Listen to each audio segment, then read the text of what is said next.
J'ai été champion de Guinée devant eux, devant leur club. Mais c'est un frère. Il m'a aussi entraîné. C'était pour l'affaiblir. Tout le monde savait qu'au temps de Conté, lors des différentes mutineries, Pivi était beaucoup renforcé. C'est lui qui était en position de force. On s'est dit, il ne faut pas que nous, les cadres, on s'assoie et que l'autre décède. Le hasard conduit un analphabète. Voici comment on m'a convaincu. Donc, il fallait affaiblir Pivi. Il est ici, je le dis. Lorsqu'on s'est quitté, je suis rentré chez moi, j'ai informé ma mère pour bénéficier de sa bénédiction. Paix à son âme. 2 jours, Dadis m'a invité chez lui. Je suis parti en compagnie du jeune qu'on appelle Alpha Amadou Baldé, que vous parlez, le gendarme là. Il y a son nom, mais il est absent. On s'est rendu là-bas à 2. Ils l'ont dit, Toumba, il y avait beaucoup de militaires là-bas. Granco Pivi était encore ce jour là-bas. Ils ont dit à Dadis Toumba, venez. Il est sorti, il m'a rencontré, on a sympathie. Après, voilà, je suis rentré. Moi, c'est Dadis qui m'a habitué à l'argent. Je ne connaissais pas l'argent. Moi, ce que je connais, c'est l'entraînement et les études. C'est tout. Le Coran, l'école, les entraînements. Donc, c'est comme ça, on a travaillé. Au bout de 3-4 mois, c'est pour cela que je vais nommer un ici, Marcel. Voilà, Marcel, on était ensemble. Depuis ce moment, il a joué un grand rôle, parce que moi, je ne maîtrisais pas le camp. C'est lui qui travaillait au camp Al-Faya, donc c'est lui qui devait créer les rapports de force. Il a travaillé jusqu'à tel point qu'on l'a nommé le parrain des caporaux de Conakry. Marcel. Donc, au bout de quelques mois, Pivi n'avait personne derrière lui. Ce jour, rapidement, à 0 heure, nous étions dans un motel. Moi, capitaine Dadis, d'abord, excusez-moi, pour renforcer notre rapport, capitaine Dadis a fait venir un grand féticheur. C'est un homme, je reconnais. Le nom est Foromo. Il l'a fait venir de la forêt. Pour qu'on vienne pacter. Au cas où, pour ne pas que, c'est-à-dire si Dieu nous donnait la force que quelqu'un arrive à trahir son prochain. Foromo est venu. On est parti là. Moi, je ne suis pas animiste.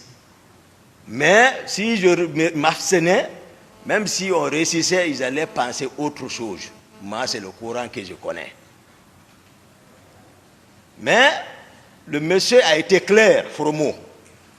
Il a préparé tout. On a géré là-dessus. Moi, Dadis, Marcel et autres, même le commandant de son salon là, était là-bas. On a géré et le monsieur a ajouté, je n'oublie pas, il ne faut pas qu'il oublie parce qu'à l'échelle humaine, c'est comme aujourd'hui on venait de le faire. Il a ajouté, celui qui trahit entre vous prendra une balle. Le monsieur a été clair. Il dit, c'est vous qui savez si vous allez manger. Le président a été le premier à manger. Il dit, Toumba, j'ai mangé. On a tous mangé. Il y a ce pacte entre nous. Après ces jours maintenant, nous étions dans un motel dont je faisais qu'à tout de suite à Kipé, à 0 heure. À 0 heure, c'est-à-dire c'est quelqu'un qui ne se repose pas. Il travaille à tout moment. S'il veut se reposer, il faut que son chauffeur le fasse marcher. Il ne mange pas. Toujours calcul, pouvoir là. Donc on était là-bas, il dormait sous une paillote à côté de moi. Il se reposait. Il y a Bégré, dont on parle là, qui a beaucoup travaillé dans l'arrivée du pouvoir là. Bien qu'il n'a pas de niveau, mais c'est à cause de son effort, il a bénéficié. Vous allez connaître toutes les individualités dedans.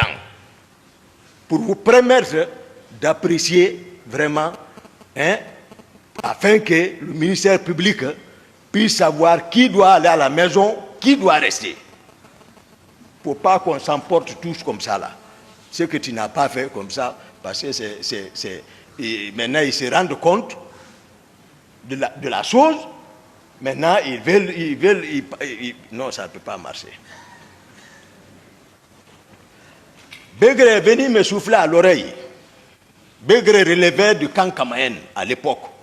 Mais c'est lui qui mobilisait les hommes là-bas. Parce que, voilà, sa voix passait là-bas. Pour mettre main sur le camp Kamaen, c'est Begré qui jouait ce rôle. Ils étaient deux. Mais toujours nous sommes ensemble en réunion avec Dadis. Donc ce jour, à 0h, Begré est venu me souffler à l'oreille. Il dit, on l'a informé que le président Conte est mort, paix à son âme. Dès qu'il m'a dit, j'ai réveillé Dadis comme ça. J'ai dit, lève-toi. J'ai réveillé, j'ai dit, ah, on m'a informé que le président est mort. J'ai dit, Serge a confirmé. Il a appelé, j'ai fait le premier à l'informer.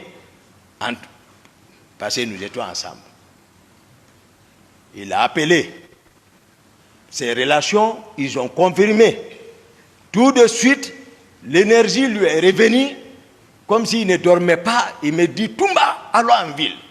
J'ai dit, non, on ne va pas en ville, sinon on risque de se faire prendre. J'ai dit, donne-moi l'argent. Il m'a donné l'argent. J'ai dit, bon, prends ton véhicule. On a l'habitude de laisser les hommes chez lui, à domicile. Tu vas leur prendre rendez-vous au camp Alfaya. Il dit, tu as raison. Il est parti, on s'est quitté. Je suis resté, j'ai donné consigne, j'ai partagé l'argent aux autres. Nous étions au nombre de 16 personnes. Ça qui a réussi, j'ai donné consigne, rentrez, vous préparez rendez-vous au camp Alfaya. Marcel était avec moi et un autre. J'ai dit, vous, nous bougeons ensemble. Marcel et moi, on est venus chez moi, à domicile. J'ai dit, bon, toi, tu habites au camp. Tu rentres d'abord au camp, tu te habilles, tu te prépares, tu observes, tu viens me chercher encore. L'autre a oublié son arme, j'ai dit, tu vas chercher ton arme, tu viens me trouver à la maison. Et ce qu'il fit fait, Marcel est venu, l'autre est venu. Pendant ce temps, Dadis est arrivé avec sa troupe au camp. À ce niveau, je vais préciser. Le général Sekouba Konaté, tout le monde sait qu'il était le commandant du bataillon des troupes aéroportées, c'est-à-dire on appelle Bata. Il était très armé, très fort. Dans la capitale, il n'y avait pas un autre.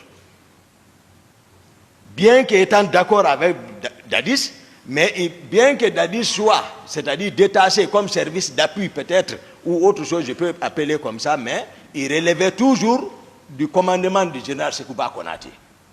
Bien que vers la fin du règne du fait général Conté, Dadis fut nommé par décret comme directeur général des hydrocarbures des forces armées guinéennes. Mais c'est un béret rouge. Donc, de facto, il relève du général Sekouba Konaté. Donc, c'est des rivaux. Et le général Konaté avait la force encore. Ces hommes aussi étaient pour lui, pour qu'il prenne le pouvoir.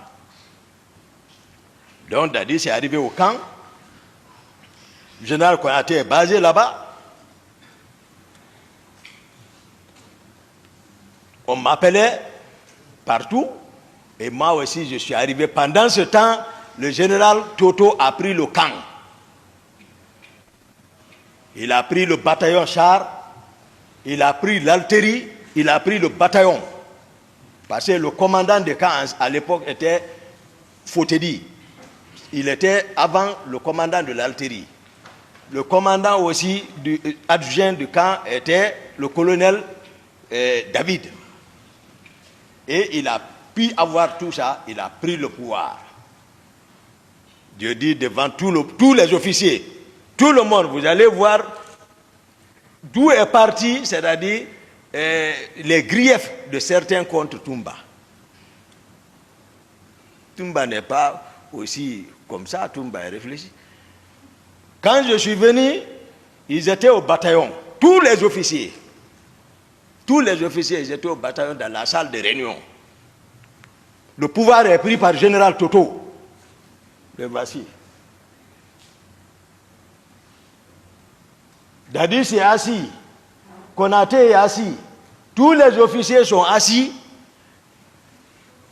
Mon frère, le colonel Tchegboro, assurait le secrétariat. Toto préside, il parle, lui il note. Tous les autres sont assis. C'était fini. Mais moi, j'ai promis Dadis. Je l'ai promis, c'est-à-dire, et puis on a pacté, c'est-à-dire, il m'a vraiment rassuré. Voilà, et puis je l'aime. Ça, c'est clair. Moi, lorsque je jure sur le Coran, je ne reviendrai plus en arrière. Parce que Dieu dit, Ya ayyuhallazina amanu, lima taquluna ma la taf'aluna. Kabura magtan inna Allahi an taqulu ma la taf'aluna. Il dit, vous les croyants, ne dites pas ce que vous n'allez pas faire. Si vous le faites, il dit, c'est un grand péché. Ce n'est pas un petit péché, c'est un grand péché. Là où moi je suis arrêté, je sais que ce que je dis, ce qui sort ici, il y a les anges qui notent. Il dit, il dit, chaque âme que j'ai créée, il y a l'ange gardien qui note. Je ne parle pas pour parler. Je ne veux pas que les gens divisent. Nous divisent, ce n'est pas bon. Je suis sincère. Le colonel Tchegboro, qui assurait le secrétariat pour le général Toto, lui, il a encaissé. Je suis venu, j'ai dégagé le garde-corps qui est dehors. Et ils sont enfermés dedans. J'ai brisé la porte, je suis rentré. Il y a eu silence et le général Toto a balayé du revers de la main comme ça. Ils sont ici non qu'à être sincères. Ils auront confiance. Comme ça. Il dit, mais ça c'est de l'indiscipline. J'ai dit, quoi? Qui? J'ai dit, là où tu es arrêté, assis, tu ne bouges pas. Tu es arrêté. Oui. Aussi, si ce n'est pas vrai ce que je dis, il y avait un civil là-bas, un seul civil était là-bas, il s'appelle Demba Dafé. Il était je l'ai vu dans la mouvance RPG, il était député, un noir grand, il était là-bas. Assis dans la, j'ai dit de se lever, jeune homme, j'ai remis l'arme, j'ai dit flanque-toi. Il s'est assis. Je suis parti contre Tchegboro. J'ai ramassé les papiers en bas de lui, ce qu'il notait. Et tous ils ont fui. Ils ont laissé la salle. Mon patron, lui, c'est maintenant, il s'est approché. Voilà. Maintenant, quand je le quitte, les gens, les Bunduka, qui est préfet de Fra, ils viennent, ils prennent Dadis, ils vont le effrayer là-bas. Quand je viens, ils fuient. Jusqu'à, on a imposé là-bas, on est sorti là-bas. Déjà, ils sont faibles. Ils ont compris que c'est gâté. On s'est rendu d'abord à Bata maintenant. À Bata. À Bata, moi j'ai assuré la sécurité totale pour montrer que Dadis est présent. Au bataillon, même Grand Pivi n'était pas dedans là-bas. Pivi même, je le voyais, lui aussi cherchait pour que si on pouvait le supporter, si on ne s'entend pas là-bas, lui aussi prend. Ouais. Il était en bas.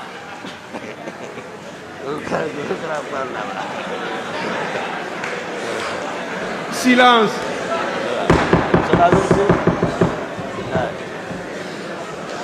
Continuez, s'il vous plaît. Merci, honorable.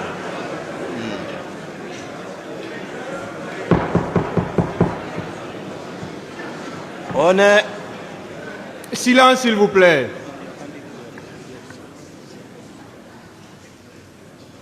On est arrivé à Bata. Maintenant, quand Dadis s'assoit, moi je suis arrêté derrière. Je suis arrêté derrière comme ça. Maintenant, les Totos, ils n'ont pas obéi d'abord. Tchegboro, lui, vient, je ne sais pas par comment encore, je le vois passer pour venir parler dans l'oreille de Dadis. Là aussi, je le ramasse là-bas, je le prends, je le fais passer devant. Je dis, depuis quand tu peux te comporter comme ça envers un président? Passe ici. Donc, Tchegboro ne me connaît pas. Donc, il y a ces griefs, voilà, il y a ça entre nous. Après, Granco est là. Parce qu'il fallait démembré totalement Toto pour montrer que Dadis est président.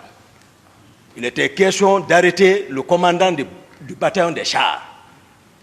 Granco est parti, il n'a pas pu.